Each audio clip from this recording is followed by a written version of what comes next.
Hey, good morning to ya. And the sun's ready to come out. I'm here in front of my new house. Hey, just kidding.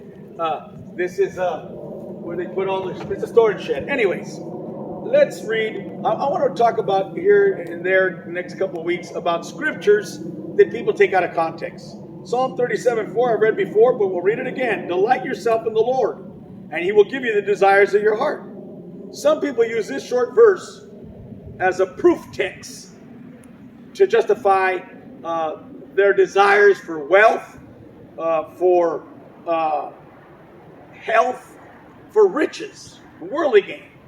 But this passage has nothing to do with that. It talks more of God's actions in creation and also through the history of Israel. But clearly, King David is telling us that delight yourself in the Lord. Be happy, have joy, because you're serving God and you know your name is written in the book of life today.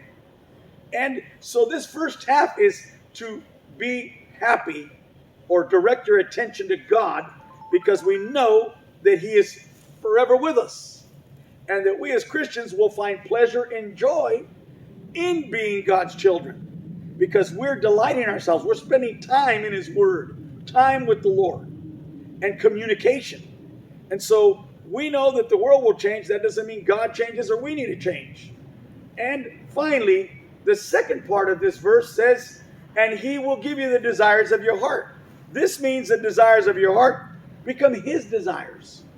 It doesn't mean that all of a sudden, oh, now I'll get rich and I'll get all the things I want. I'll have a Ferrari and I'll have a plastic house. You know, you could have the biggest house and wealth and be sad and lonely.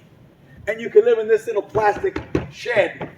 If you have peace of mind and owe no bills, then you'll be even happier instead of being miserable in a palace. So, no longer will your desires be the desires of your flesh and in things, so much as they'll be God's desires, because if Jesus lives in you, then what a wonderful transformation that would happen.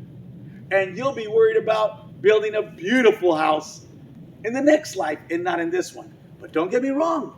There's no problem having a big mansion. As long as you have God's happiness and you're delighting yourself in the Lord, communicating, having His joy. Nothing could be greater than having that peace with God.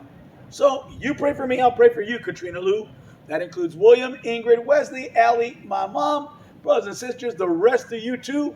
And I also know that tomorrow, I believe, is David's birthday, then it's Cynthia's birthday, and my wife's birthday is coming up this Saturday. Well, anyways, God bless you. Love you, man. And like always, peace out. See you later. Mañana.